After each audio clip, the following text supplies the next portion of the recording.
Va ora in onda Zoom, il drive time in mezzo ai fatti con Antonino Danna.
Buonasera Antonino, a te la linea. Grazie Natalia, buonasera a te, buon lavoro e buona settimana amiche e amici miei, ma non dell'avventura. Buonasera, siete sulle magiche onde di Radio Libertà.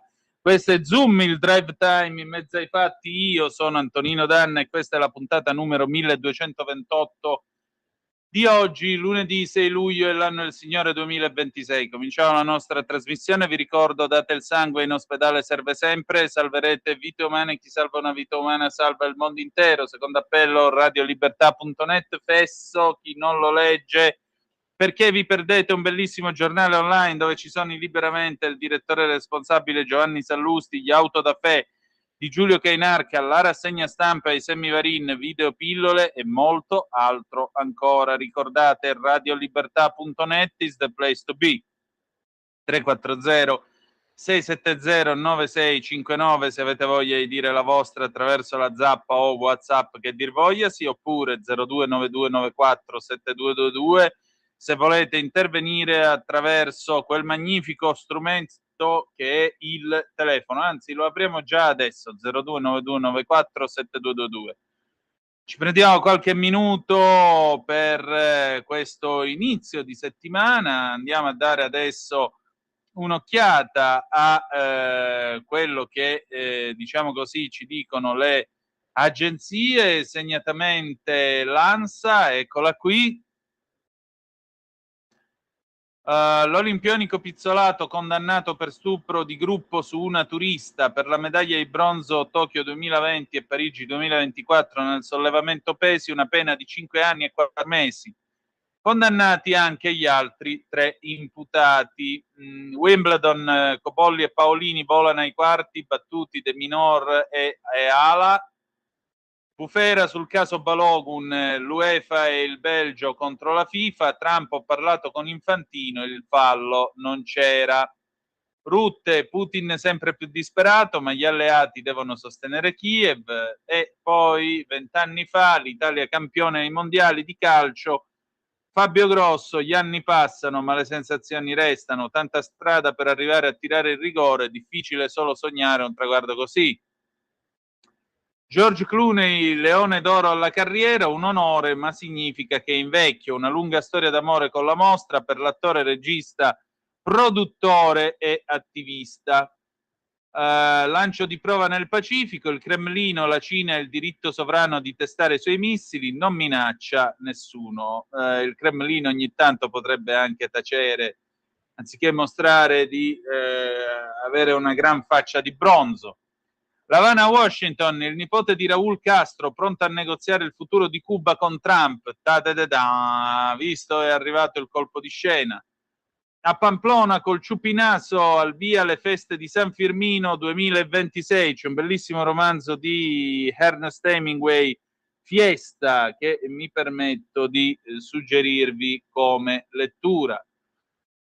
Biotech, le risate spontanee e quelle volontarie nascono in zone diverse del cervello. Molto bene. Intanto, a proposito, il pezzo con cui abbiamo aperto la nostra trasmissione, un evergreen del 1973, i Doobie Brothers con Long Train Running. Stamattina io voglio salutare gli amici dell'Associazione Ferrovie in Calabria e il loro dinamico presidente Roberto Galati, perché stamattina hanno potuto festeggiare il ritorno dopo più di 20 anni di un long train running, un lungo treno in corsa. Questo lungo treno in corsa è l'Intercity sulla ferrovia ionica, pensate, Reggio Calabria, Catanzaro Lido, Lamezia Terme, Roma. Pensate, questo collegamento mancava da più di 23 anni. Grazie a questo gruppo di ragazzi, a questa associazione di ragazzi che danno l'anima per migliorare i trasporti in Calabria, che hanno interessato il presidente della Calabria, il governatore Occhiuto, che hanno interessato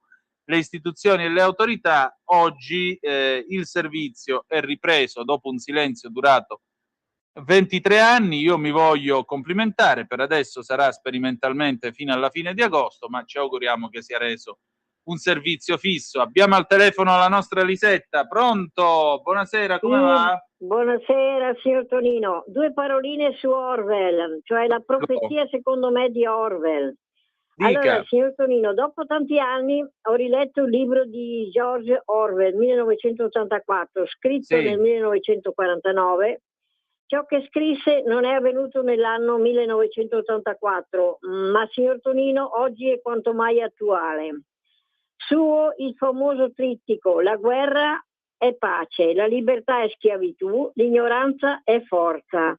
Come non riconoscere, signor Tonino, in questa massima i principi che informano la politica di molti degli stati attuali, da Trump a Netanyahu all'Iran? Un bel punto di domanda finale, la saluto e buona serata. 1984 però non è un libro che è stato scritto in merito all'America o Israele. 1984 è un libro che è stato scritto parlando del comunismo, perché tutto giusto ma manca la premessa. Nel futuro utopico dell'Inghilterra raffigurata in 1984, che fa parte di 3 macrocontinenti sempre in guerra tra di loro, è al potere il Socing, il socialismo inglese.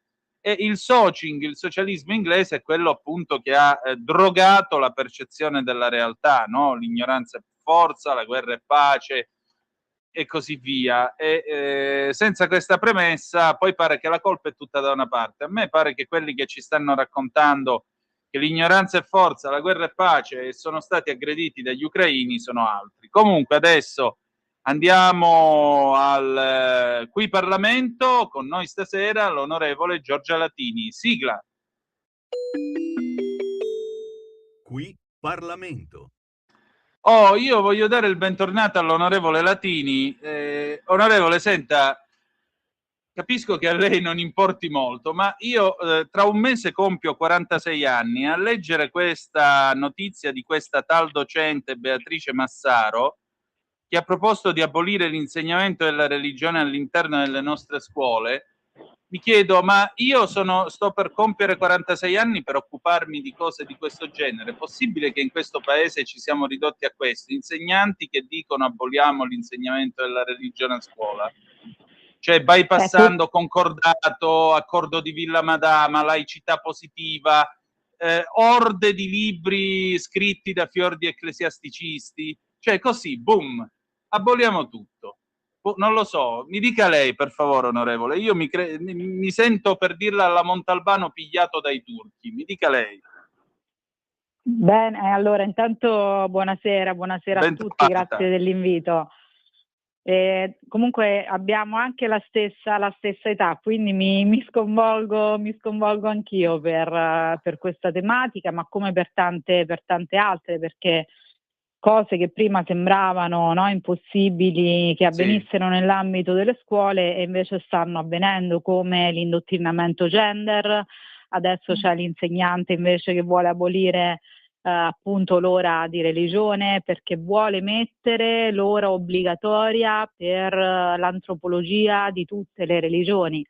Quindi ecco, stiamo andando sempre verso più una deriva che segnala uno scollamento dai valori identitari cristiani della nostra cultura, e quindi ecco, sappiamo che poi dopo, quando un popolo, no, si scosta dalle proprie radici, quindi perde la propria identità, comunque perde anche l'orientamento, e quindi quando non si sa più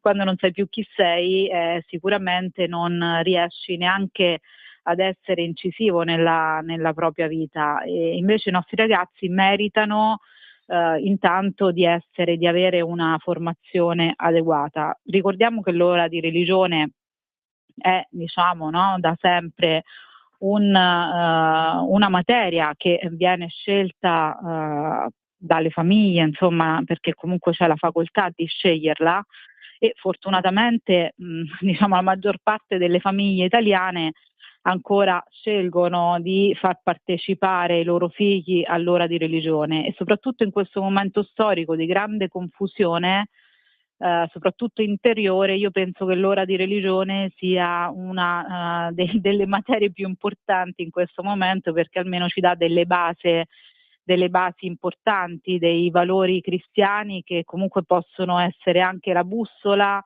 in quest'epoca di confusione, in quest'epoca comunque di social network che isola sempre di più i nostri ragazzi in una vita virtuale sempre meno reale. E quindi ecco, avere, diciamo, degli insegnanti di religione formati e, diciamo, riconosciuti idonei anche dall'autorità ecclesiastica è sicuramente importante, perché significa avere delle persone che magari mettono nei cuori dei nostri ragazzi anche un po' il seme della dottrina cristiana, il seme della fede, della speranza, del rispetto del prossimo. E quindi ecco, io penso che adesso, a prescindere dalla fede, no, di ognuno di noi, ma sicuramente i valori cristiani danno dei grandi insegnamenti, insomma, il Vangelo, che possono essere attuati anche nella vita concreta e sicuramente possono aiutarci a fare del nostro meglio nel quotidiano. Quindi è ovvio che poi, ecco, ci sono delle insegnanti come Beatrice Massaro, che poi esordisce il suo intervento dicendo buongiorno a tutti, a tutte e tutte, cioè prevedendo già, no, diciamo un genere diverso dal maschile e dal femminile. Posso dirle che noia? Sì, veramente, diciamo ci siamo un po' di una noia stufati. unico questo precisare, no? Tutte, tutti e tutte. E se io mi sentissi un camion con rimorchio, io mi sto sentendo discriminato da questo saluto, sa, onorevole?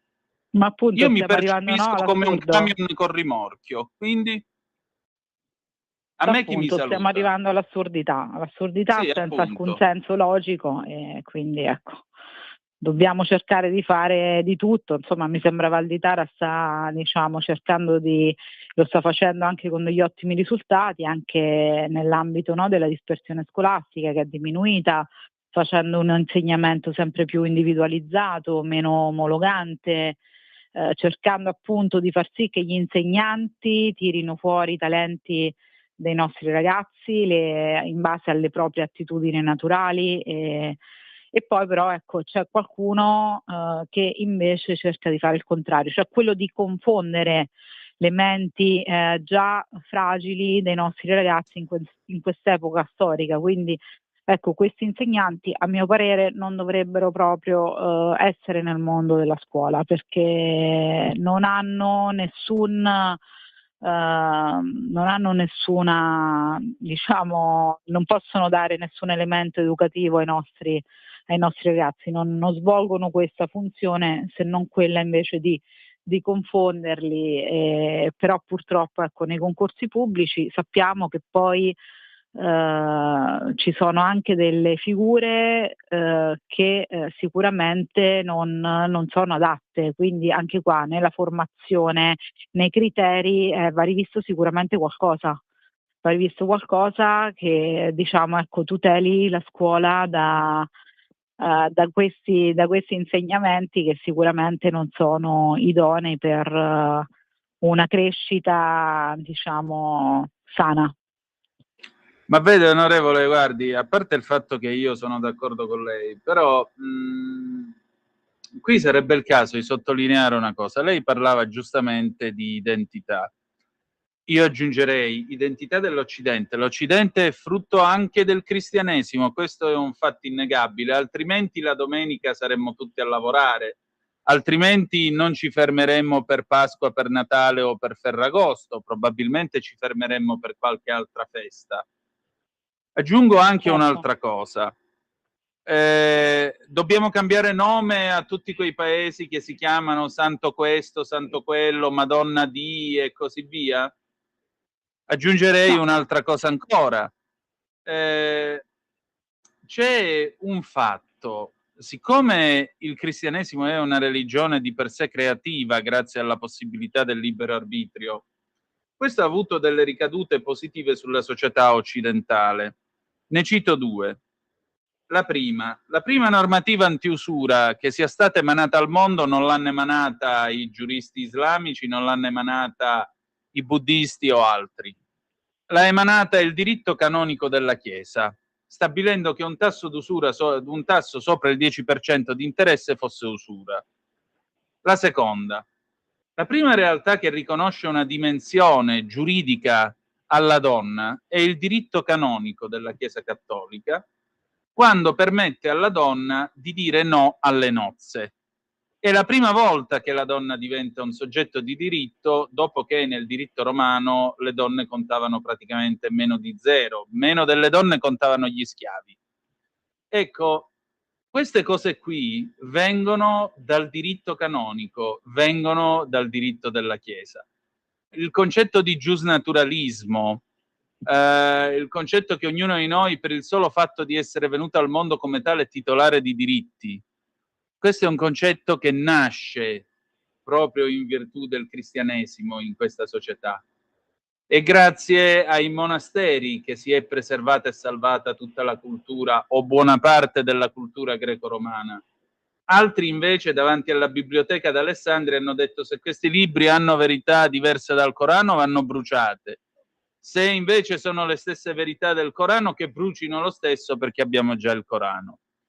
Ecco, parliamo di questo e diciamoci chiaramente che l'ora di religione non è soltanto l'ora per approfondire la religione cattolica, non è quello di fare un altro catechismo, ma è anche e soprattutto comprendere il contributo che questa religione ha dato a questa società, non ultimo anche a livello politico con la stesura della Costituzione, visto e considerato che ci sono almeno 8 dei 555 padri costituenti e madri costituenti che si trovano su un percorso di santità. Da Aldo Moro fino ad Alcide De Gasperi sono state introdotte cause di beatificazione, per cui e quanto dire, ecco, diciamo così. Mi scusi questa tirata, onorevole. No, ha fatto benissimo per ricordare appunto, no, che proprio la nostra cultura è completamente interconnessa, insomma, dalla cultura alla cultura cristiana, e quindi ecco, lo vediamo veramente in ogni dove, anche se purtroppo non abbiamo più questa consapevolezza, no, così diretta, e quindi sicuramente l'ora di religione serve anche ad accrescere questa consapevolezza rispetto appunto alle nostre radici cristiane, cosa appunto di buono hanno portato nel tempo, nella storia. Quindi insomma, ecco, hai citato sicuramente degli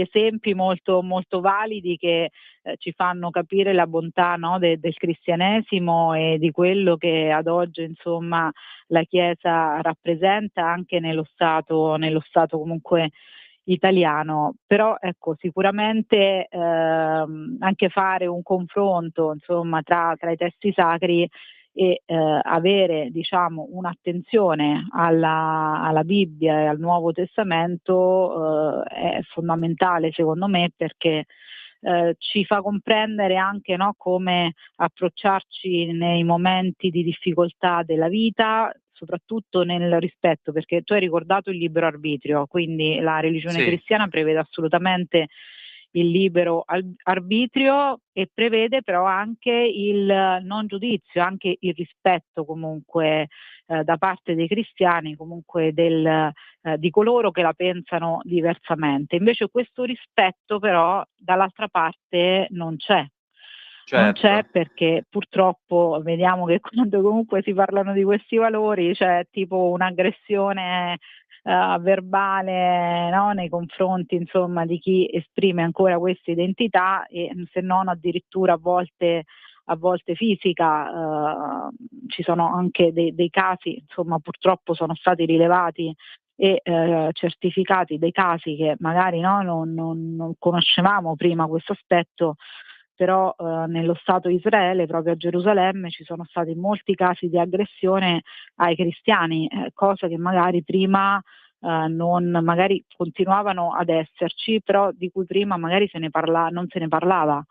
Quindi ecco, sicuramente siamo stati visti la religione cristiana, diciamo, e i valori della religione cristiana sono stati sempre un po' osteggiati nella storia, però alla fine sono quelli che hanno prodotto più frutti positivi, no? Ecco, avevi citato delle figure importantissime che hanno avviato una causa di beatificazione, che appunto ci insegnano i principi e i valori della società, del rispetto del prossimo, anche della politica alta, no? Della vera politica di valori e di ideali, dove si mette al centro l'uomo, dove si mette al centro la persona, e è questo quello che comunque dobbiamo fare in questo momento, perché comunque invece dall'altra parte, no, vogliono solamente che le persone non siano più persone ma degli automi,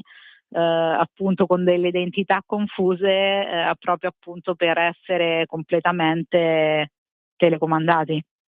E quindi sicuramente è fondamentale quest'ora di religione, quindi però non c'è pericolo, perché anche se comunque ce lo chiedono non penso assolutamente che il ministro Valditara insomma sarà favorevole a questa cosa, e quindi però ecco, per puntare l'attenzione, comunque c'è anche chi chiede questo, e non penso che questa insegnante sia l'unica, ma che purtroppo ci sono troppe persone anche nel mondo della scuola che la pensano così. Infatti, e questo fa molto riflettere. Onorevole, io la voglio ringraziare e al piacere di risentirci presto. Assolutamente sì, sempre un piacere. Grazie, buon lavoro, buon proseguimento. Grazie. Allora, sigla, pausa, poi Alice, il vento caldo dell'estate del 1980, e poi abbiamo una telefonata, tra poco. Qui Parlamento. Stai ascoltando Radio Libertà, la tua voce libera, senza filtri né censure, la tua radio.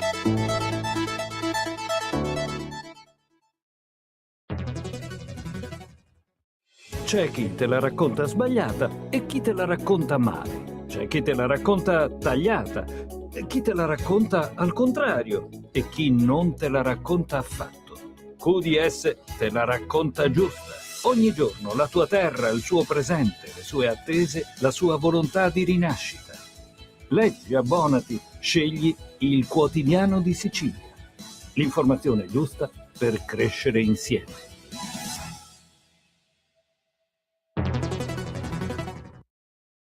Lo amiamo perché ci offre sempre le cose più buone e naturali. Linea Alberto Acerbis. Problemi respiratori, tosse, raffreddore, tosse secca, tosse grassa.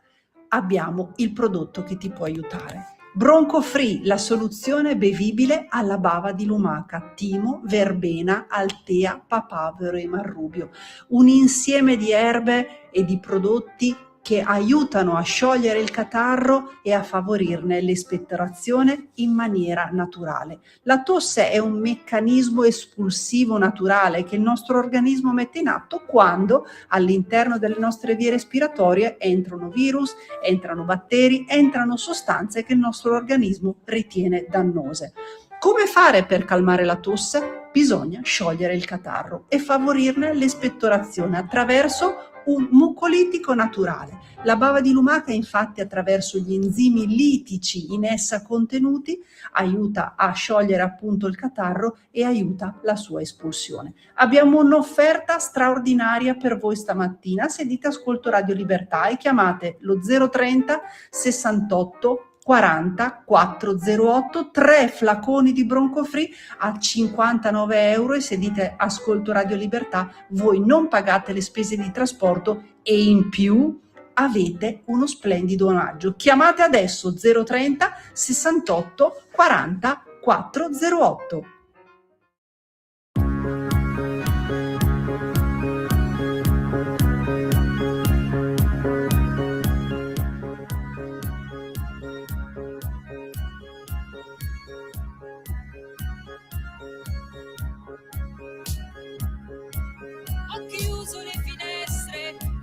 Lasciare neanche l'aria entrare qui nel buio della stanza si ferma la mia vita per te, le mie reazioni non le controllo più. Quanto mi manchi, la tua coscienza è falsa, quante promesse hai fatto, bugie, e più eri lontano, e più giuravi che il tuo mondo ero io. Non eri solo un'abitudine, quanto mi manchi, e il vento caldo dell'estate mi sta portando via, la fine, la fine, la fine.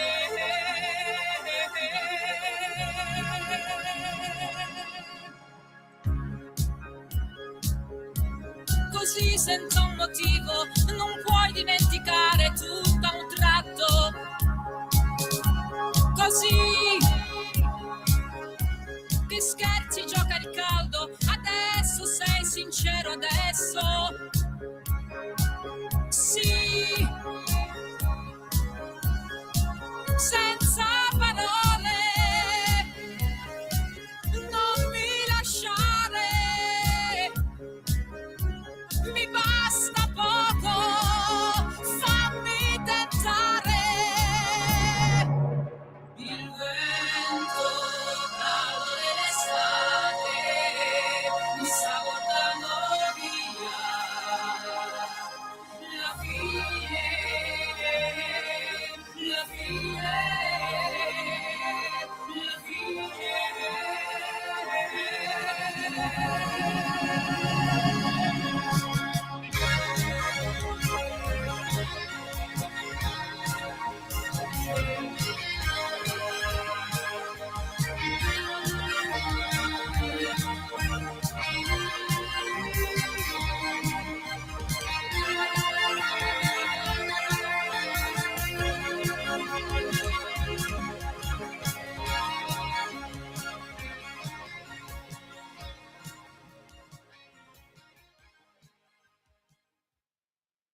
la linea, Antonino.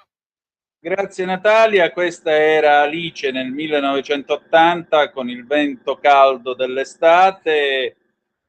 Le 18:42 minuti e 12 secondi sulle magiche onde di Radio Libertà. Antonino Danna al microfono per questa puntata di Zoom. Vi dico la verità, puntata numero 1228. Ecco, abbiamo la telefonata allo 0292947222. Pronto? Pronto, sono io? Sì? Sono io? Sì? Sono io. Senti, ciao Antonino. Io Buonasera. ti ringrazio per tutto quello che hai detto e parlato finora, è una cosa bellissima. Volevo farti una domanda, tu che sei appunto nella religione abbastanza. Dimmi, io soffro quando sento il Papa alla domenica in piazza San Pietro, quando si apre quella finestra, che lui dice buona domenica. Io aspetto che dica sia lodato Gesù Cristo. Tu cosa dici? Ma domenica è Dominice Dies, che è il giorno del Signore, quindi va bene anche dire buona domenica. Se lo dice il Papa, ovviamente Sì, si ma carica.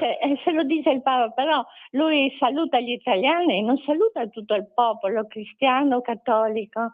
E io non so, ho parlato con tante persone, non è piacevole sentire buona domenica, non lo so.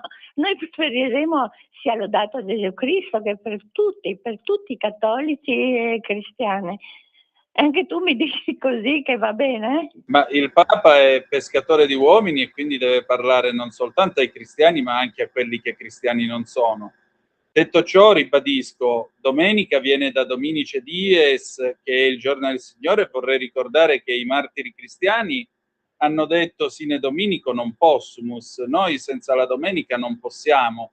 E mi pare che equivalga a un sia lodato Gesù Cristo santificare la domenica o augurare cristianamente la domenica. Io ricordo il mio parroco, Monsignor Brindisi, alla fine della messa diceva a tutti una buona e santa domenica. Poi vabbè, diceva anche sia lodato Gesù Cristo, ma come vede le cose si equivalgono. Un'altra cosa che mi permetto di aggiungere, mi pare che il Papa, non dobbiamo fermarci a queste cose, anche perché subito dopo il Papa tiene l'Angelus con la spiegazione, con il tema su cui lui vuole esprimersi durante la domenica.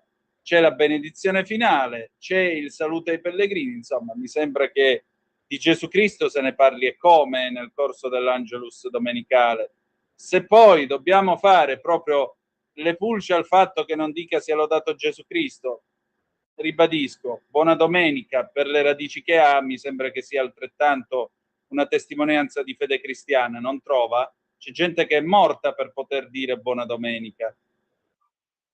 D'accordo, va bene. Io ero abituata sempre negli anni addietro, sia lodato Gesù Cristo, si vede che io la vedevo così e con tante persone che ho parlato comunque è una mia idea, ecco, diciamo, se tu dici che è giusto così, e vabbè.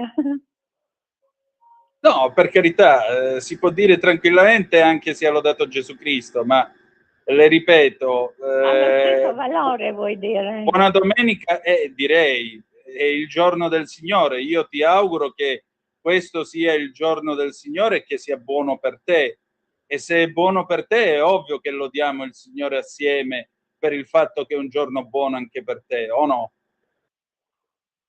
Sì, purtroppo io sono sempre rimasta su quello lì che per me è il saluto. Io vado a confessarmi, dico sia lodato Gesù Cristo, in altre situazioni sia lodato Gesù Cristo, non gli dico oggi buona domenica e poi mi confesso. Lo so, comunque sarò io sbagliata, non voglio... No, non è essere sbagliati, per carità, semplicemente le sto dicendo, è un modo come un altro per salutarsi la domenica, ribadisco, cristianamente nel nome di Cristo e nel giorno del Signore.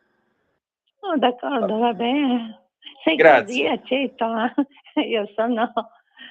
Va bene, Antonino, ti ringrazio. Grazie signora. Cari amici, Anche quest'anno Radio Maria chiede il vostro 8 per... Scusate il momento Radio Maria, ci mancherebbe, però era giusto rispondere a questa nostra ascoltatrice. Va bene, allora, perché il vento caldo dell'estate? Perché vedete, qui andiamo da Sia lodato Gesù Cristo a Cisint Cicciona, perché questo, oltre a un altro irripetibile insulto che francamente non ho voglia di citarvi, è stato rivolto alla nostra Anna Maria Cisint in quel di Ronchi dei Legionari graffito su un muro. Questo perché sono democratici, buoni e santi dalla parte giusta della storia, come no? Beh, intanto stamattina si sono beccati una bella querelazza e poi state a sentire che cosa mi ha detto Anna Maria Cisint. Vai pure Natalia, grazie. Allora, la mia ospite di questa sera è l'europarlamentare Anna Maria Cisint e io intanto la ringrazio per il suo tempo e per la sua disponibilità.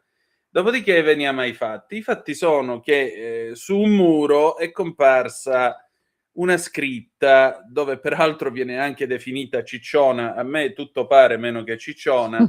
Poi se permettete di obesità io me ne intendo, quindi cicciona l'onorevole Cisint non è. E voglio dire una serie di insulti anche abbastanza violenti. Anna, ma che sta succedendo? Allora, intanto grazie a te, grazie a voi per l'importante servizio che fate, quindi sono onorata. Saluto tutti e beh sì, in questo periodo sono e siamo vittime, io, la Silvia, la Susanna, di violenti attacchi, devo dire. In questo caso un attacco veramente becero perché, come hai detto, sono stata attaccata da vari punti di vista e sicuramente le parole pesanti e volgari che sono state utilizzate dimostrano che c'è un bel po' di gente in giro che dice di essere democratica, ma se tu non la pensi esattamente come loro, allora ti meriti qualsiasi cosa, anche di finire a testa in giù, come mi hanno augurato dopo anche sui social, quando ho condannato, e hanno condannato anche in tanti, ovviamente purtroppo sempre troppo pochi, questi attacchi sul muro, tra l'altro occupando uno spazio notevole, dopo aver anche ingiuriato noi sugli adesivi della parte del vetro, diciamo, della vetrina della sede provinciale della Lega Monfalcone, sempre con ciò che dicevo prima, a testa in giù. Le parole utilizzate in questa frase, piuttosto diciamo scritta su metri di spazio, sono non solo volgari, ma al di là del sessismo che nascondono, cioè quello del ciccione a me sono anche una minaccia di morte, già che ci ma siamo. sono anche minacce di morte, no? Ecco, questo, perché sai, il ciccione, al di là del fatto che ognuno ha la sua autostima e che non sarebbe neanche un'offesa, ma insomma non è che mi faccio dire se uno è bello o brutto non cambia, voglio dire, non è quello il tema, no? Certo che c'è un bel po' di sessismo dietro questa parola utilizzata nei confronti di una donna, ma sono le pericolose minacce che portano altri cretini e forse anche delinquenti a dire di peggio o a far immaginare di peggio. Io tra l'altro sono sotto scorta già da quasi 2 anni con minacce abbastanza pericolose di morte, quindi diciamo che veramente dà fastidio. Sai cosa c'è? Che in questo periodo siamo state aggredite, io e la Silvia in particolare, anche da rappresentanti dell'Islam Sì. radicale, no? Un tale Picardo, sì, il che presidente del Lukoil. È stato presidente dell'UCOI, l'Unione delle Comunità Islamiche, forse è arrabbiato con me perché io, dopo aver letto con attenzione il report che è stato predisposto ed è stato anche pubblicato dall'intelligence e dal Ministero della Diaspora israeliana, oltre che quello dell'intelligence francese, ho formalizzato proprio all'Europa una richiesta di scioglimento o comunque di condanna nei confronti del Lukoil, perché lì si dice, non a caso, che sono vicini alla fratellanza musulmana.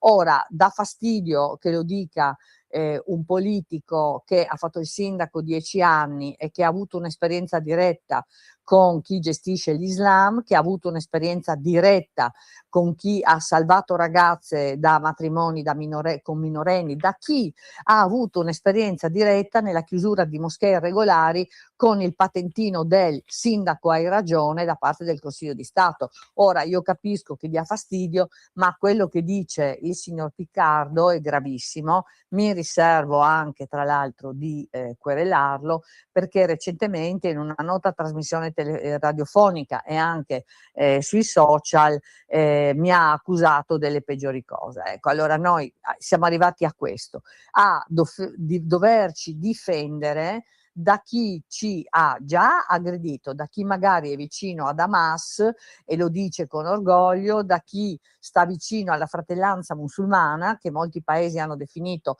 come organizzazioni terroristiche, e accusa noi di odio e di quant'altro, quando genera questi episodi gravissimi. Ecco, questa è un po' la situazione, ma diciamo che posso dirti, guarda, io ne ho vissute tante in questi anni, davvero tante, sono stata minacciata delle peggiori cose, hanno marciato contro di me in 8.000 il 23 dicembre 2023, sì. 8.000 islamici ad aggredirmi con i media, la maggioranza dei media di sinistra che me ne ha dette di cotte e di crude, ma non ho mai mollato, e quindi do una notizia anche a questi che credono che con queste modalità qualcuno faccia passi indietro. Io neanche mezzo millimetro. Oggi che ero a Barbana, che è un'isoletta importante della città di Grado, dove dopo quasi 800 anni ancora si rinnova il voto di ringraziamento alla Madonna, lì ho avuto la conferma che siamo sulla strada giusta. Un'infinità di cittadini che ti dicono non mollare, rappresentaci, porta avanti la nostra voce. Ecco, significa, penso io, che siamo dalla parte giusta della storia e che questo accanimento degli islamici e della sinistra, degli antagonisti, degli anarchici, del PD nei nostri confronti sia la purga da pagare, che però non ci fa indietreggiare. E se posso aggiungere un pensiero di ringraziamento anche alla Paola Bordilli di Genova, guarda, anche lì in consiglio comunale è stata aggredita lei, come la Lega, che porta avanti queste battaglie in maniera ignobile, da un esponente del consiglio comunale del PD. Ha detto delle cose gravissime, gravissime. Sì, che dovrebbero essere, i leghisti dovrebbero essere tutti appesi a testa in giù in una nuova esatto, piazzale a Loreto. Ma ti rendi conto? Lo leggevo stamattina, io lo trovo disgustoso. Ma io lo trovo disgustoso e non ho sentito da quella parte nessuna condanna. Ma siamo arrivati che il PD accetta che i loro esponenti dicano che dobbiamo essere appesi a testa in giù. Ma capisci? È una roba che non si può sentire, è come l'accettazione del male quotidiano, diciamo, no? Allora, se noi diciamo facciamo qualsiasi cosa di bene, ma di rispetto della legge, ma che va contro questa ideologia woke, islamista, della sovversione del sistema democratico, lo combattiamo la Sharia, combattiamo la sottomissione, vieni aggredito e magari devi tacere pure. E invece se uno ti dice che i leghisti devono essere appesi a testa in giù come a Piazzale Loreto, tu devi tacere. Ha fatto bene la Paola a ribellarsi, e ancora lo sta facendo sui social e lo racconta un po' a tutti. Però questa è la situazione oggi. Ma Anna, a parte il fatto che costoro sono gli eredi di quelli che negli anni 70 parlavano di compagni che sbagliavano quando cominciavano a sparare le brigate rosse ai capo uffici Fiat, poi stranamente nel 1978 hanno scoperto che le brigate rosse non avevano niente a che fare col Partito Comunista Italiano. Ma detto questo, la cosa che più mi lascia esterrefatto è un punto. In questo paese la destra, agli occhi di questa sinistra, non ha diritto di agibilità Sì, politica. esatto. Cioè, se uno si alza in consiglio comunale a Genova e dice che i leghisti dovrebbero essere appesi a testa in giù, sta dicendo qualcosa che va oltre la sparata, va oltre la polemica politica. Certo. Cioè, qui sta Certo, dicendo... è questo che dico. appunto, qui siamo all'idea che siccome c'è un governo di centrodestra in questo paese, esso non ha in fondo diritto di essere tale, non ha diritto di essere al No. potere, malgrado esso sia sostenuto da una maggioranza eletta col voto degli italiani in Certo, libere malgrado, elezioni. ma loro quello che hanno nel loro cervello è che il cittadino non sia degno di votare, capito? Cioè loro sono i soliti arroganti con la puzza sotto il naso, quelli che ne sanno una più del libro e che quindi tutti quelli che non la pensano come loro non meritano l'esistenza. Quindi loro ritengono la democrazia, ne parlano solo quando la democrazia è a favor loro, altrimenti sono questi i democratici, quelli che dicono che dobbiamo finire a testa in giù. Ma la cosa drammatica è che un cretino ci può essere, ma che nessuno lo condanni di quel partito è gravissimo, che nessuno gli dica tu vai fuori dal consiglio comunale è gravissimo. Cioè io trovo che qualsiasi esponente di rilievo del PD avrebbe dovuto dire adesso ti dimetti, perché tu non puoi stare in un consiglio comunale se istighi all'odio, se dici che uno che non la pensa come te deve finire a testa in giù come a Piazzale Loreto. Cioè questa gente che dice queste cose non può stare nelle istituzioni, capisci? E Sì. questo è drammatico, perché se fosse successo il contrario, e quando è successo anche di meno, i partiti hanno fatto, la Lega ha fatto dimettere uno per molto meno da un consiglio comunale, Fratelli d'Italia ha fatto dimetterne uno, ma per molto di meno. Ma come si fa a dire che devi finire? Pensa che quando ero sindaco, credo sia stato il 2019, a me è arrivata una minaccia pesante da parte di una persona che appunto mi ha detto che finivo a testa in giù, che ci avrebbe provveduto lui.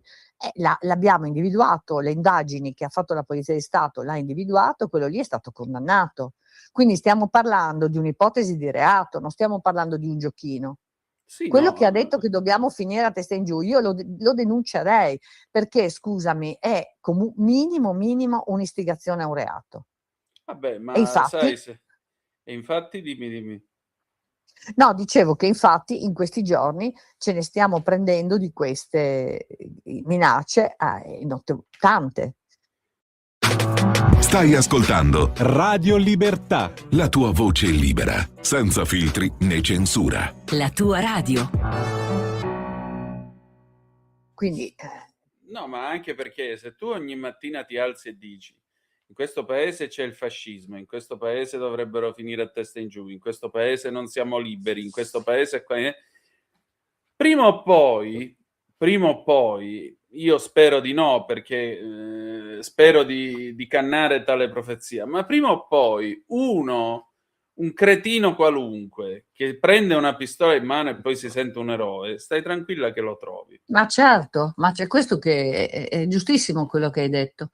Quindi, 1, si combatte, 2, non si arretra, 3, bisogna pretendere che questa gente, bisogna dare dei messaggi sani, bisogna pretendere che questa gente si dimetta, bisogna pretendere che gli islamici che ci dicono delle cose gravissime paghino per quello che dicono. Io comunque domani vado a denunciare la pesantissima scritta, perché ci sono telecamere, eccetera, Certo. e vado a denunciarla, ma non perché bisogna dare dei messaggi sani. E ho deciso per questa ragione che ogni qualvolta c'è una minaccia di questo tipo bisogna intervenire, perché altrimenti non mollare, perché siamo sulla strada giusta, probabilmente. Pare anche a loro che siamo sulla strada giusta. Questo sicuramente. Anna, e invece parlando un pochettino di Europa, a che punto siamo? Cosa state facendo per adesso a Bruxelles?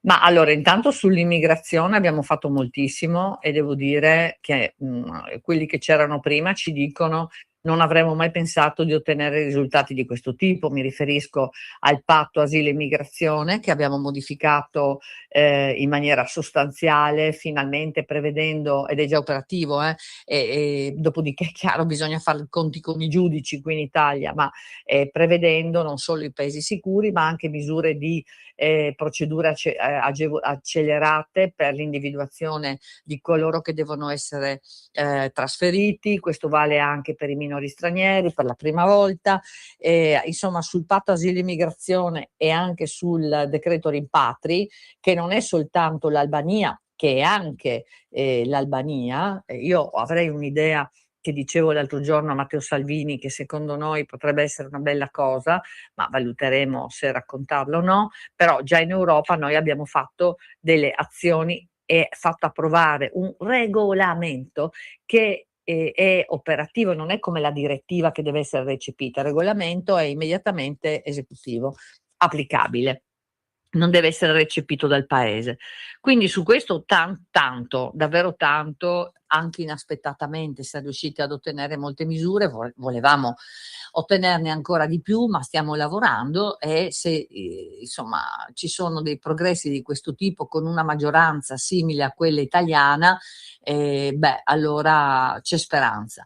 Poi io sto lavorando molto sull'ETS, ho avuto un incontro con il commissario. L'ETS è quella tassa bruttissima, pesante, che si applica a tutti, diciamo. Mi occupo in particolare del marittimo e ho spiegato al commissario la nostra linea, che oltre a essere quella della sospensione è anche quella che dice ma tu non puoi imporre una tassa sulla emissione della CO2 quando al sud dell'Europa c'è l'Africa che non la applica e agevoli in un discorso di competitività altri diciamo ambiti territoriali, penalizzando l'economia del nostro paese. Poi stiamo lavorando sulla pesca, perché se c'è un Green Deal così fastidioso proprio è quello che viene applicato ai pescatori. Insomma, veramente tanto da fare. Infatti lunedì, martedì, mercoledì e giovedì saremo a Strasburgo, dove continueremo tutto il nostro lavoro, combatteremo contro questa ideologia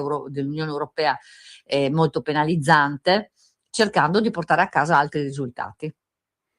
E mi sembra un ottimo impegno. Ecco, volevo leggere il post di Simo Ahmed Kabur, appunto consigliere comunale del PD, che lui voleva la moschea a Genova. Ecco, l'altro giorno su Facebook ha scritto questo: il 30 giugno del 60 a Genova i fascisti del Movimento Sociale Italiano vennero cacciati dalla nostra città. Oggi gli eredi di quella cultura, nemica della democrazia e della coesione sociale, pensano di riprendersi spazio facendo ricorso senza alcun più pudore a concetti che la storia ha già condannato. Anche nel piccolo del nostro lavoro locale dobbiamo respingere con fermezza gli attacchi razzisti e islamofobi dell'estrema destra in consiglio comunale.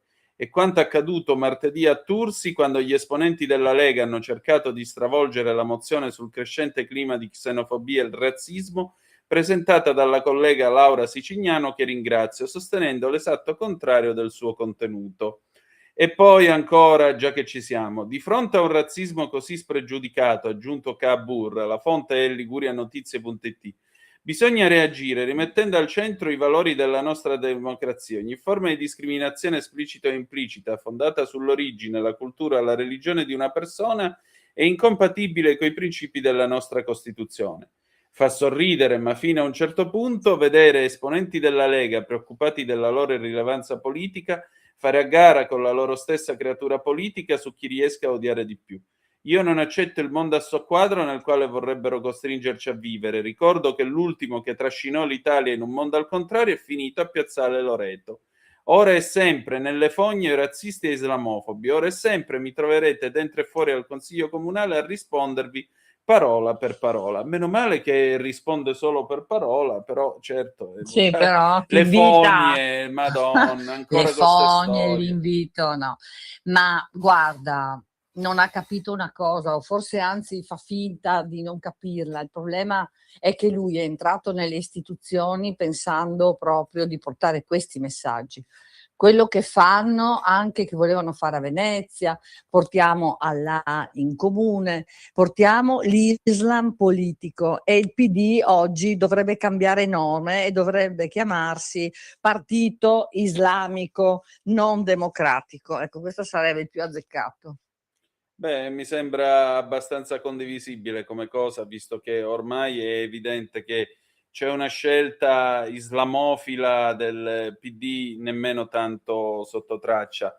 Anna, ma secondo te gli italiani hanno ben presente questa sfida? Perché, per esempio, io giusto ieri su Facebook mi è apparsa la pubblicità di un Burkini, poi ti passo lo screenshot che ho fatto.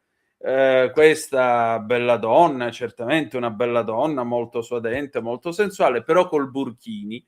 E i commenti, c'era chi diceva tornate al vostro paese, chi diceva non sono d'accordo, però c'era anche chi diceva e vabbè, ma se questa è la loro cultura e a loro va bene, noi non possiamo farci niente. Come a Ma guarda, dire, io perché non anche richiamo... una bella fracassata di mazzate? Se è la loro cultura, che problema c'è? Che Ma gonfiassero le infatti donne come questo è zamponi? esattamente, questo è il ragionamento anche di qualche giudice, no? La cultura consente i matrimoni tra la cultura, che poi è una sottocultura imposta da un'ideologia, perché la gente qualche volta, ma soprattutto una parte della politica, perché i cittadini, ti dico, io nella mia esperienza in questi anni ho notato una crescente richiesta di tener duro, di non mollare, una grande consapevolezza su questi temi, se ne rendono conto, perché quando tu vivi tra la gente, i cittadini ti danno un feedback. La politica dovrebbe ascoltare il feedback che numeroso arriva in questo senso. In ogni caso, la questione della cultura bisogna anche qui richiamarsi, non solo quando ci sta bene, alla Costituzione e combinare gli articoli 8, 9 e 52. Il 52 parla dell'importanza della patria e della cultura.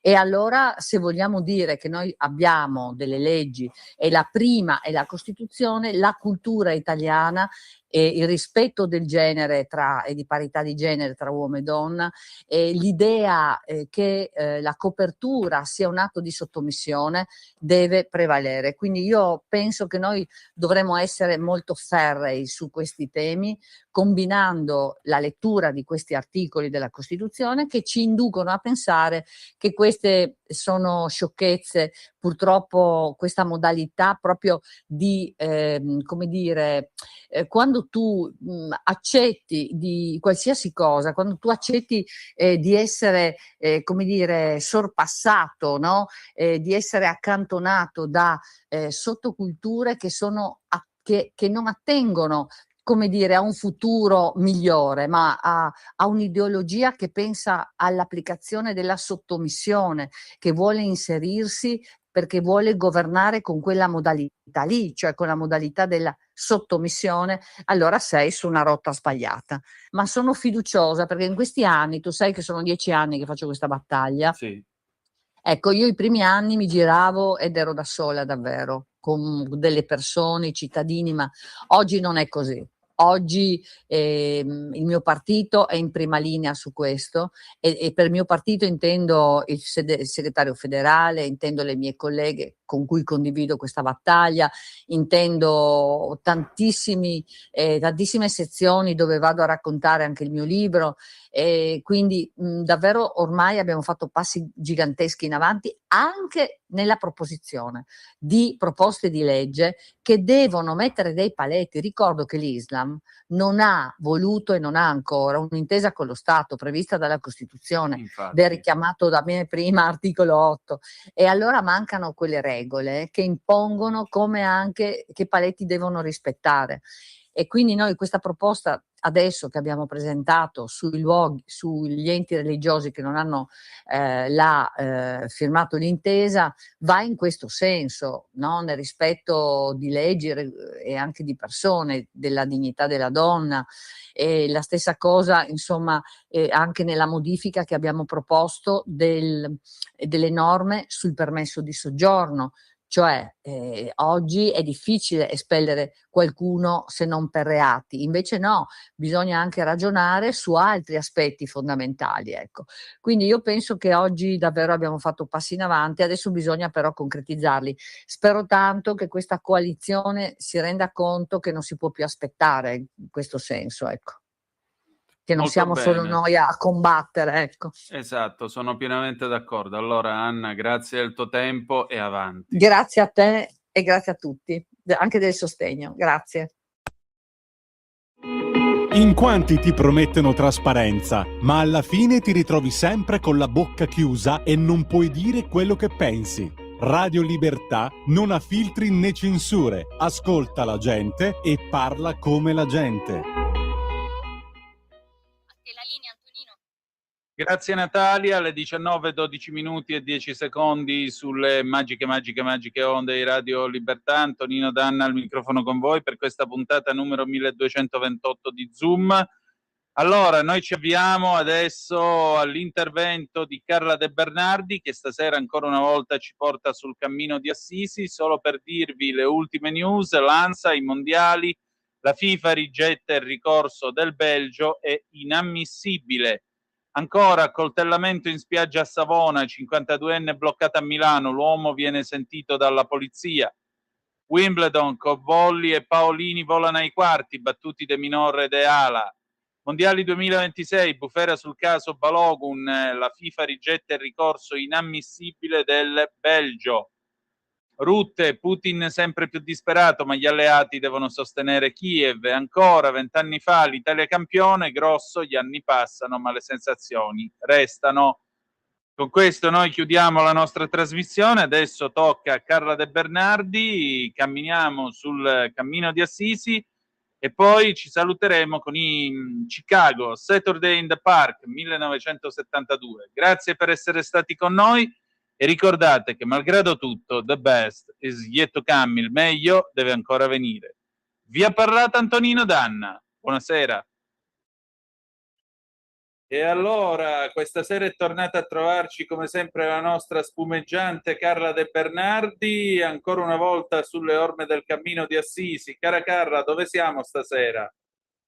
Allora, stasera siamo in vista del santuario di Laverna, nel senso che abbiamo lasciato Biforco, dove si biforcava la strada, Biforco di Laverna, e stiamo andando al santuario di Laverna attraverso una foresta, che non è come la foresta casentinese di Camaldoli. E che foresta è? È sempre una foresta, adesso non so se siamo sempre nel Casentino, adesso questo non te lo so specificare, basta guardare però sul web per vedere se la zona si chiama ancora Casentino. Comunque è una foresta molto più allegra, non so, hai l'impressione che ci siano i folletti delle fate, le foglie degli alberi erano molto verdi, c'era anche molto sole, quindi entrava molto sole quel giorno. Quindi non ti so dire se mi sembrava più allegra perché lo era veramente o perché la giornata era tale per cui la luce era tanta e le foglie brillavano. Comunque avevi l'impressione appunto di entrare in un mondo fatato, cioè potevi pensare ai nomi e folletti e non ti saresti stupito. Che meraviglia! Ok, allora ti dicevo che questa foresta a me sembrava molto più luminosa e meno cupa della foresta di quella che ci aveva portato a Camaldoli, però forse perché c'era veramente tanto sole. A un certo punto io stavo camminando con Christian, che è sempre il solito ragazzo che faceva il norcino a Livorno, quello che aveva lo zaino, sai, con fuori di tutto, compreso l'ombretto da mare in mano, e che comprava sempre il vino con l'altro pazzo che si chiama Giovanni e Sì, che è quello appunto. che costruisce le maschere. E con Christian attraversiamo questa foresta che poi si sale e si va alla rocca di Laverna, dove c'è un santuario molto importante, poi vedremo cosa significa Laverna. E Christian mi dice: vieni, avvicinati, vieni a sentire. E io dico: cos'è che mi vuol far vedere? Mi porta vicino a una grotta e fai conto che eravamo sudati, faceva caldo, quindi la Mamma maglietta mia. sudata. Io sento la maglietta appiccicata, eccetera, e però avvicinandomi a questa roccia sento una temperatura come di ghiacciaia, come di Mamma un mia. frigorifero. E allora gli dico: Christian, cos'è? E lui dice: vedi, questa era la ghiacciaia del santuario di Laverna, vale a dire, mi fa vedere, era un'apertura grande come una porta, fai conto, una porta non enorme, però era grande come una porta. Poi oltre questa apertura vedevi il buio, non vedevi cosa ci fosse. E lui mi fa vedere 2 cerniere di ferro arrugginito nella roccia e mi dice: vedi, qui c'era un cancello, e il cancello, che non c'è più ovviamente, dava l'ingresso a questa grotta. Sicuramente al di là di questo foro ci sono degli scalini o una discesa che va nella profondità della terra e veniva usata dai monaci come ghiacciaia. Quindi venivano stipati lì tutti i loro cibi e era un frigorifero. Avevano costruito un frigorifero nella profondità della terra e si sentiva proprio molto forte il freddo. Era proprio freddo come quando apri la porta del freezer, hai capito? Stessa identica cosa. E io, che ci fosse lì una ghiacciaia, non me ne sarei mai accorta se non me l'avesse detto Christian. Dopodiché, Christian, proseguiamo e troviamo un grosso porcino. Te l'avevo già raccontata la storia del porcino? Perché non mi No, la ricordo storia se lo del porcino troviamo. no. No, è perché non mi ricordo se lo troviamo lì o in un'altra foresta, ma comunque di fatto a un certo punto abbiamo trovato un porcino veramente molto grosso e io ho detto a Cristiana: che bel porcino, tagliamolo che ci facciamo stasera o ci facciamo un picnic col porcino. E lui mi dice: aspetta che ti faccio vedere. Taglia il porcino a metà, aveva questa bella polpa bianca che di colpo diventa tutta viola. E dice: vedi, questo è un porcino velenoso, si chiama Boletus satana, il boleto di Satana, il porcino di Satana. Se tu, che non conosci i funghi, l'avessi raccolto e l'avessi mangiato, saresti morta. Dico: sì, Ecco. però tagliandolo sarebbe diventato viola e mi sarei accorta. Dice: sì, però non si sa mai, se tu non sai che questo porcino è velenosissimo, lo scambio per un porcino che puoi mangiare. Mamma E mia. vabbè, con Christian intanto aspettiamo che arrivino gli altri, e saliamo verso il santuario. Usciamo dalla foresta, vediamo in alto, in alto, in alto, in alto una costruzione che è appunto il santuario di pietra grigia e per arrivarci c'è una strada asfaltata perché al santuario di Laverna si arriva anche in macchina, ci arrivano anche i pellegrini con i pullman, ci si arriva in moto, ci si arriva in tutti i modi.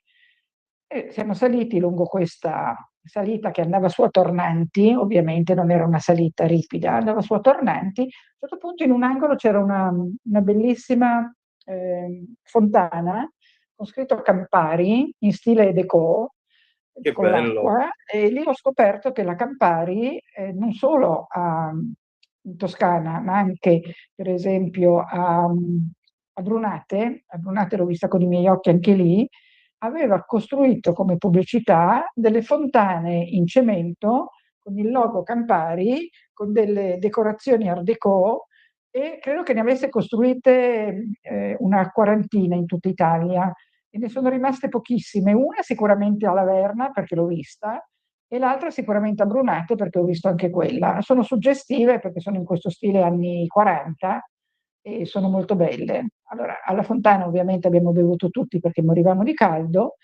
e poi siamo entrati nel santuario di Laverna. Il santuario di Laverna che ha un santuario principale, una chiesa principale e una chiesa più piccola.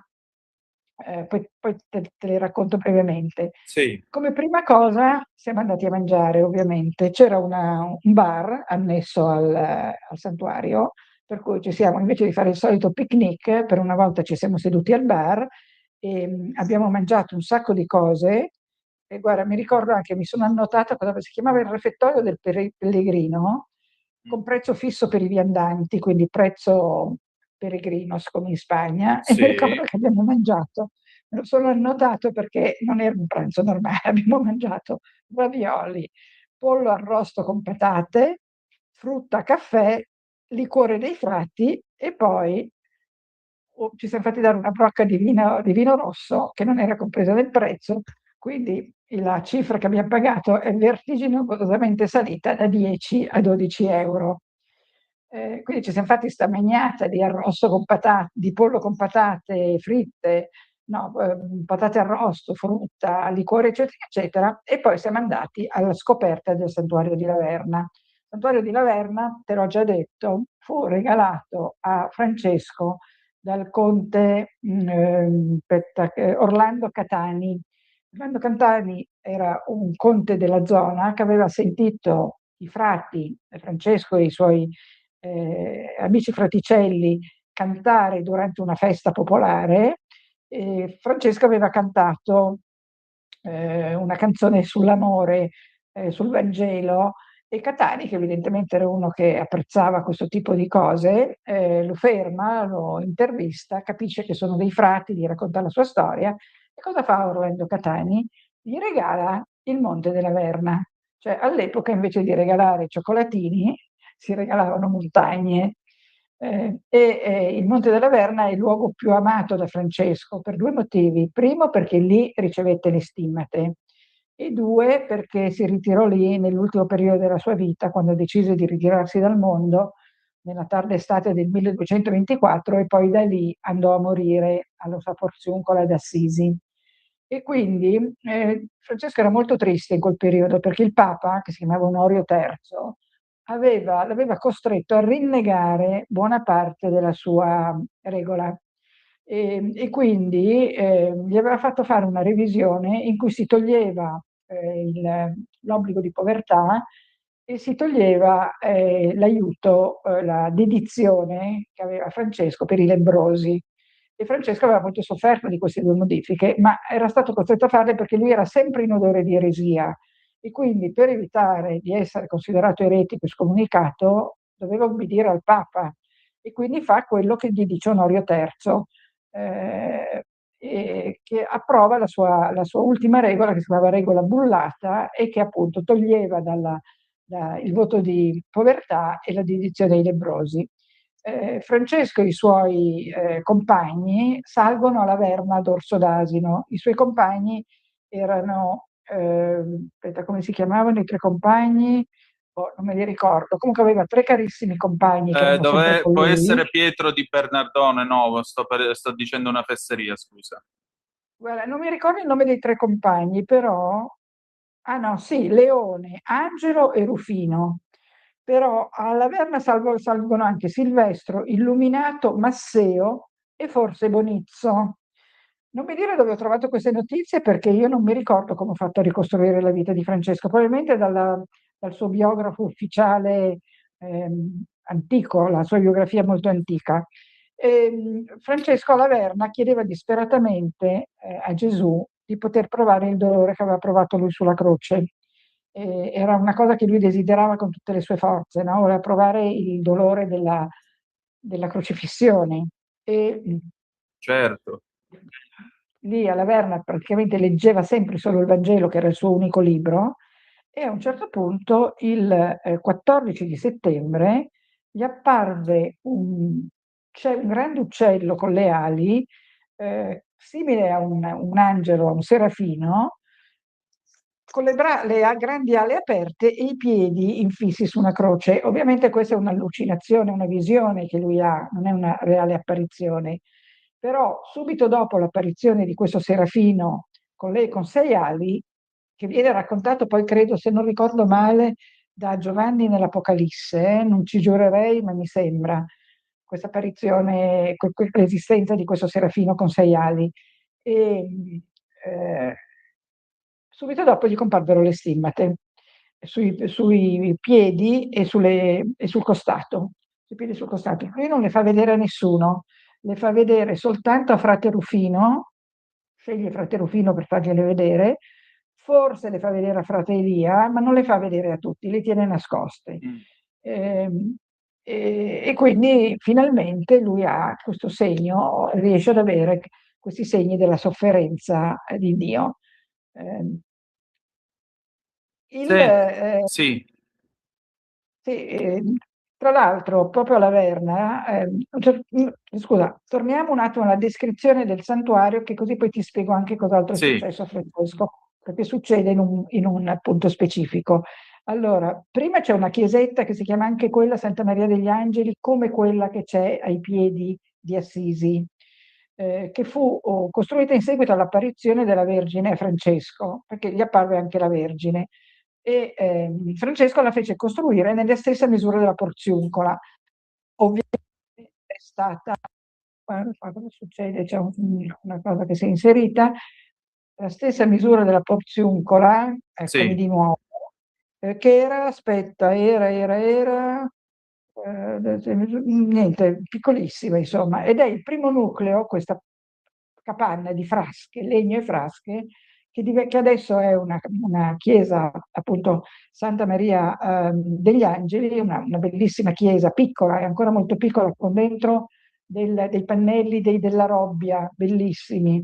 Tutto il santuario di Laverna ha pannelli della Robbia in ceramica smaltata. Li conosci i pannelli di Andrea della Robbia?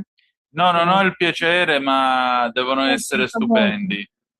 Sono dei pannelli di ceramica smaltata a alto rilievo, bianchi e azzurri, con qualche accenno di giallo, e nel santuario di Laverna, soprattutto nella chiesa grande, ci sono dei pannelli enormi. Comunque anche nella chiesetta più piccola, Santa Maria degli Angeli, ci sono questi pannelli. In Santa Maria degli Angeli c'è proprio l'Assunzione di Maria al cielo di Andrea della Robbia.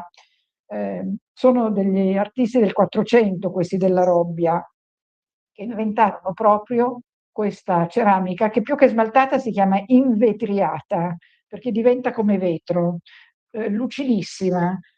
Sono dei pannelli religiosi, ovviamente sempre, molto teneri, molto dolci, con delle rappresentazioni molto garbate, e questa ceramica bianca e azzurra è celebre. Se chi ci sta ascoltando o tu hai voglia di andarle a cercare sul web, trovate sicuramente le ceramiche invetriate della Robbia e vedrete che meraviglie che sono.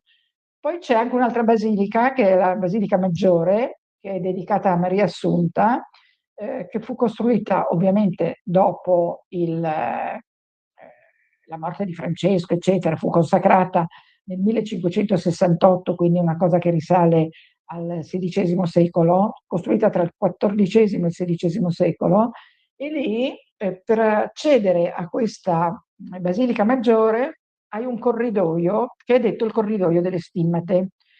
Come ti ho detto, all'interno ci sono queste opere di Andrea della Robbia, la Natività, San Francesco d'Assisi, Sant'Antonio Abate, la Madonna in trono con i santi, la Madonna del Rifugio, cioè un'opera più bella dell'altra. In questo corridoio da un lato c'è una cappella delle reliquie dove c'è anche un pezzetto di tessuto con il sangue di Francesco e altre cose, e poi c'è una porta che dà su un particolare luogo di Laverna. Però prima di questo ti devo dire che nel corridoio delle stimmate dal 1243 si svolge ogni anno una processione che porta appunto attraverso questo corridoio al luogo dell'evento, cioè al luogo dove Francesco ebbe le stimmate. Tutti i giorni, santi giorni del 1243 si svolge questa processione.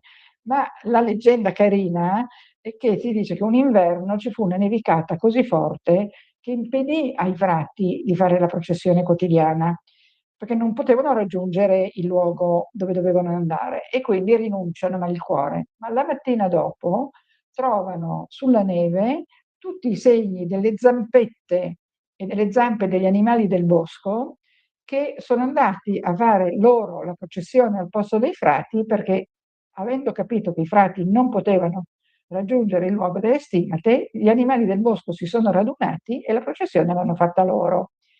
Vero o falso che sia, è una leggenda deliziosa, non so se sei d'accordo con me. Straordinaria, veramente straordinaria, e mi piace molto, devo dirti la verità. Ma questo è, diciamo così, il francescanesimo nella Esatto, sua questo è il bello, semplicità. esatto, e poi è il bello viaggiare in questo modo, perché scopri queste leggende. Io, se fossi andata alla Verna in pullman, forse questa cosa non l'avrei saputa, o forse sì, perché la raccontano ai turisti, però è diverso avere la sensazione di averla vissuta come l'abbiamo avuta noi, perché noi eravamo dei pellegrini, capisci? Quindi abbiamo avuto veramente, come dire, la sensazione di questi frati che pellegrinavano per andare al luogo delle stimmate e gli uccellini e gli scoiattoli del bosco che li sostituiscono. A metà di questo corridoio delle stimmate c'è una porta borchiata, e questa porta borchiata dà sul luogo dove Francesco ha ricevuto le stimmate, per quello che avviene questa processione. Questo luogo delle stimmate sono dei grandi sassi. Il sasso più grande si chiama il sasso spicco. A questo sasso spicco si accede a sua volta da un cancello di ferro, e ci sono tutte queste rocce, e si dice che lì Francesco abbia avuto, che Francesco andasse lì per meditare, gli piaceva andare lì a meditare. Infatti mi ricordo che noi abbiamo detto, beh, ognuno ha i suoi gusti, a lui piaceva venire a meditare in questo posto scosceso e pericoloso. Andiamo a vedere il piccolo anfratto, dove si racconta che Francesco ricevette una visita del demonio che cercava di buttarlo giù. E la roccia, è altra leggenda meravigliosa, siccome il demonio voleva buttare giù Francesco e gli dà una spinta, la roccia divenne morbida come cera e lo accolse e lo protesse. Stai ascoltando Radio Libertà, la tua voce libera, senza filtri né censure, la tua radio. Questo al sasso spicco. Quindi lui non si fece nulla, e poi ricevette le stimmate. Quindi abbiamo sia la leggenda della processione che la leggenda dei sassi che diventano morbidi come cera, perché il demonio lo butta giù, ma lui si salva perché la roccia lo accoglie come in una culla. E vabbè, e questo è qua. Dopodiché siamo andati al refettorio. Fai conto che la Verna ha una foresteria per i turisti, con un ristorante e un bar, dove tu arrivi in macchina, arrivi come vuoi e mangi al ristorante, dormi nelle camere, è un albergo praticamente. E poi ha un dormitorio con 13 letti per i pellegrini. Quindi noi pellegrini alla Verna abbiamo un dormitorio destinato a noi di 13 posti con il bagno. E non possiamo mangiare al ristorante, a meno di volerlo fare e pagare come un ristorante normale, perché c'è una sala separata dal ristorante, che è proprio un refettorio, dove anche nel ristorante, no, nel ristorante ci sono i camerieri, nel refettorio ci sono le suorine che servono, e mangi quello che ti portano. È una mensa francescana, quindi non è che tu dici vorrei dei ravioli al burro e quell'altro di spaghetti al pomodoro, no, no. C'è quello che si è deciso che i pellegrini mangino, quindi tu mangi a questa mensa come fosse un monaco praticamente. E mi ricordo che abbiamo mangiato benissimo anche lì. E in questo refettorio poi c'era anche una grande ultima cena, che non era casuale, no, come argomento. Aspetta, che qua mi dice un'altra. Ah, vabbè, sì, poi c'è una farmacia come a Camaldoli, a Laverne e altre cose. La cosa bella, poi c'è un museo, poi c'è il museo, c'è un calendario perpetuo, ci sono un sacco di cose che però adesso non ti sto a raccontare, anche perché oramai tutte queste notizie le troviamo sul web. Se uno è interessato alla Verna o ci va, e io lo consiglio vivamente, oppure si informa. Insomma, è inutile che io ti racconti cosa c'era. Però c'era una cosa molto curiosa, un calice di legno.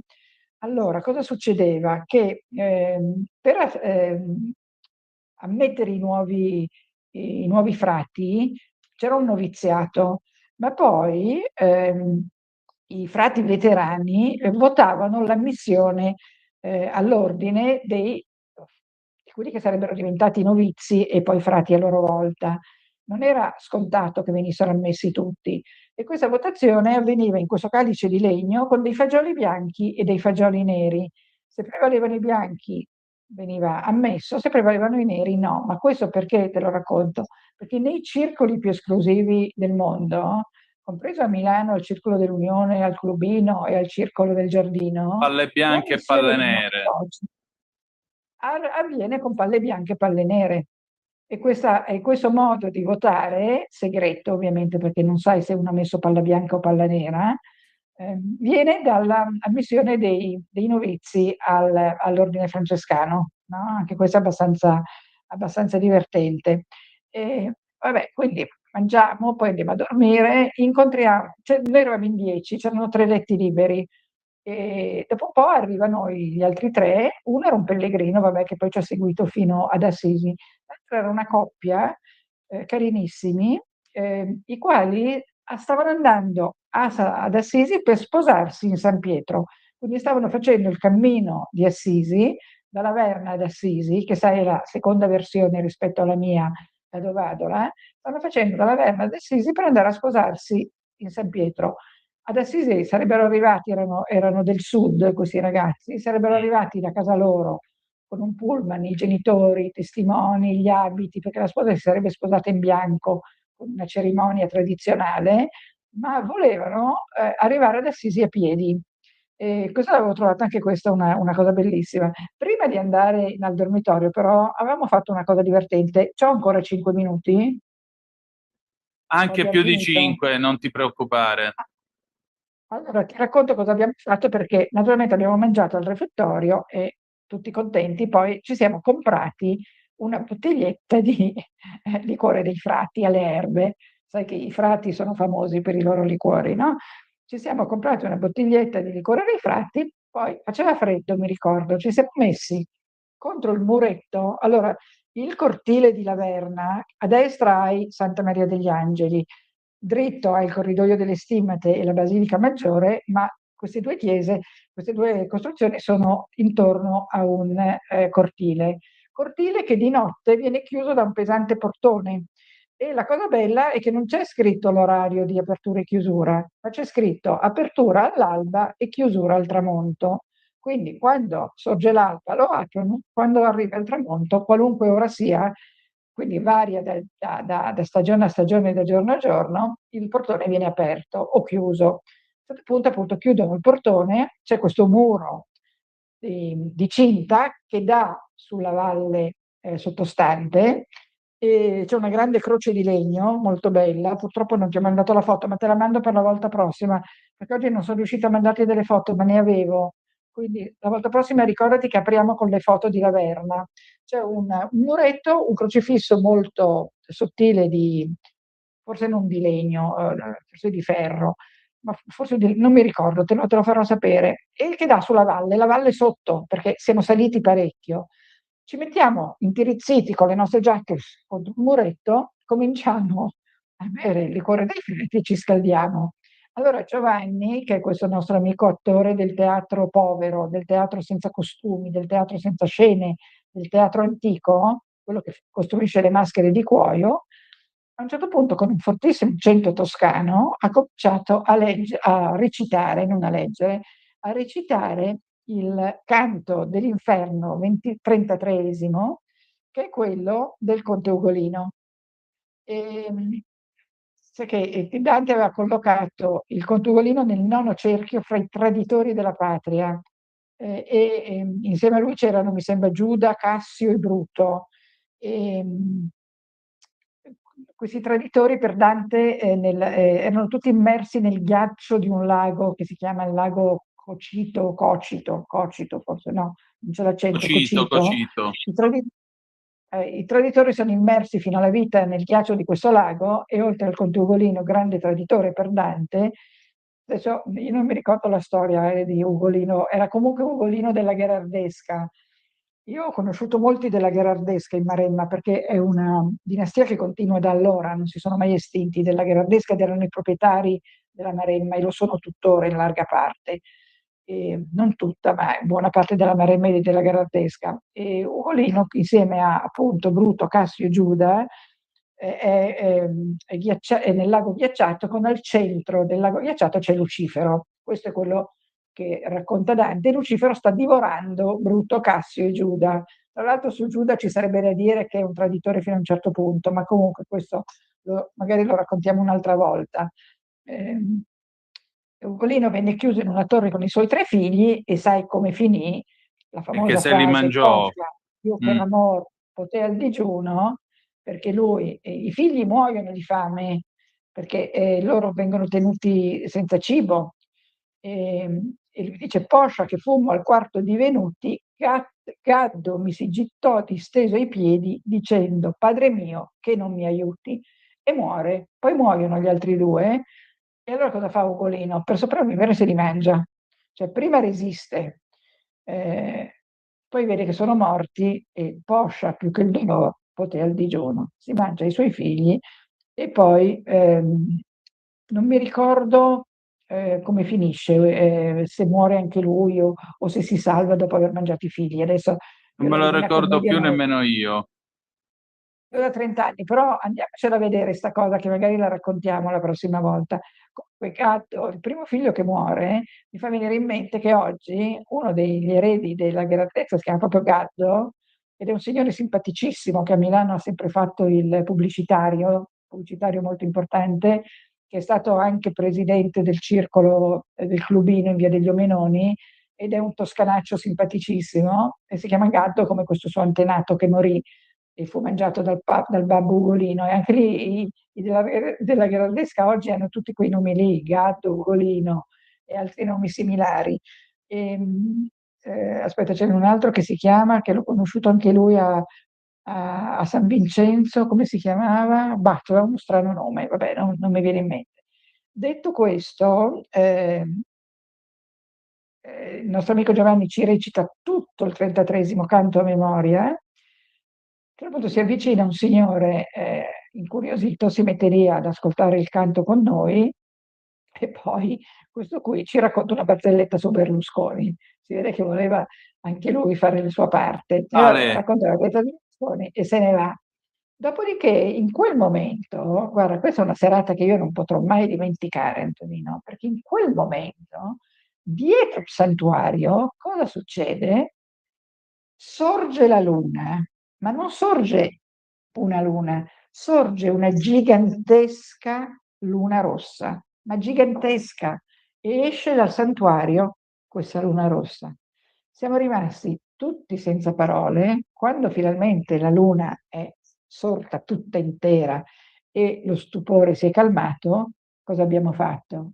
Ci siamo messi a cantare, spunta La la luna luna dal rossa. monte. Ah, spunta la luna dal monte. No, spunta la luna dal monte. Li Comunque nella ricordi questi Divina termini? Commedia Dante non spiega come finisce il conte Ugolino, Ah, cioè ecco, molti pensano che invece sia l'ha morto di tradito. inedia. Perché aveva tradito? Perché era un traditore, questo l'hai visto? Aspetta un attimo che lo vedo subito. Un, un momentino che ci arriviamo. Sì, sì, Ugolino, vai, conte vai. Ugolino. Conte Ugolino. Dai, così Ecco diamo qua. l'informazione completa. Dopo la disastrosa sconfitta navale della Meloria nel 1284, Ugolino fu accusato di aver tradito la patria e svenduto i castelli pisani ai nemici. E quindi nel 1288 l'arcivescovo Ruggeri degli Ubaldini lo fece imprigionare nella torre della Muda insieme ai figli e ai nipoti. Dopo Ecco, mesi di prigionia, la porta della torre fu inchiodata e i prigionieri furono lasciati morire di inedia. esatto. Ecco la E, storia. e finì che Ugolino si mangiò i figli. Allora, torniamo a questa enorme luna rossa, ma sai che era gigantesca, era una cosa impressionante, non avevo mai visto niente di simile. Allora, abbiamo lasciato che sorgesse, tracannando sempre liquore, e questo ci faceva un po' da filtro onirico, no? Cioè non era una situazione normale, eravamo al Santuario della Verne, stavamo bevendo il liquore dei frati, avevamo recitato Dante, c'era una luna gigantesca e poi siamo scoppiati in questo coro. Spunta la luna dal monte, che è la famosissima canzone di Pierangelo Bertoli e dei Tazenda. La conoscerai, immagino. La conosco e Ok? come, una bellissima canzone. Ah, appunto, nessuno può non conoscere Spunta la luna dal monte, che in sardo è Ispunta sa luna da e su monte. Tra Sì. l'altro, i Tazenda, se ti ricordi, avevano un cantante meraviglioso Sì. che è Andrea. morto molto giovane. Sì, Eh? purtroppo sì. Purtroppo sì. E ti dico anche come si chiamava Andrea Parodi, Esatto, Andrea Parodi. che morì giovanissimo di tumore. Andrea Parodi è morto nel 2006 per una grave malattia, storico cantante di Itazenda. E mi ricordo che durante la sua ultima esibizione, questa è un'altra cosa commovente, Andrea Parodi, che sapeva già di morire ed era divorato dalla malattia, ha chiamato sul palco la moglie e hanno cantato insieme una canzone meravigliosa, che adesso non mi ricordo quale fosse. Vediamo che canzone è, una canzone che io ogni volta che la sento mi commuovo, ma non solo perché so che è l'ultima canzone che lui ha cantato, ma proprio perché è una canzone in sardo, una canzone meravigliosa. Vediamo se la trovo. Cantata da Parodi prima di morire. Vediamo se ce lo dice. Sì, no poto riposare. Sì. Allora, tu dopo, quando hai finito con me, e anche tutti gli ascoltatori, che sia 1 o 100, quelli che abbiamo, mettete no poto riposare. Poto è scritto P-O-T-H-O, no poto riposare, di Andrea Parodi, e ascoltatela perché è una canzone non bella, non meravigliosa, non ho parole. Per me è la canzone più bella che conosco, insieme a un'altra. Le mie canzoni preferite sono Non poto riposare di Andrea Parodi e dei Tazenda e Hotel Supramonte di Fabrizio De André. Che De André scrive, come sai, riguardo alla sua prigionia. Esatto, nel 1979. Noi abbiamo ancora 2 minuti e 40 secondi, Carla. Come ci congediamo? Ci lasciamo con il consiglio a tutti di andare a sentire No poto riposare, di andare a sentire Hotel Supramonte, di andare alla Verna, di fare il Cammino di Assisi e di rivederci la prossima volta, che ti dico sarà dove andiamo. Il 13 di luglio.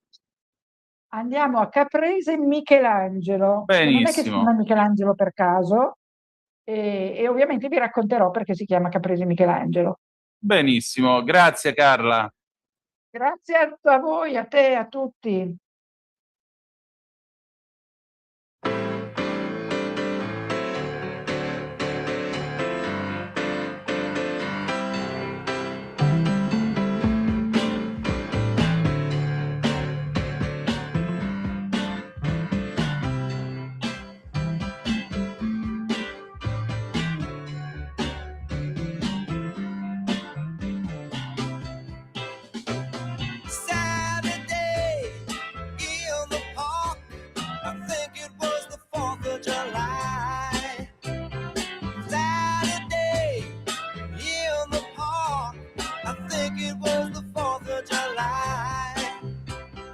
People dancing, people laughing, a man selling ice cream, singing Italian songs.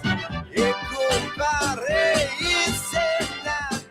can you dig it? Yes, I can, and I've been waiting such a long time. Saturday.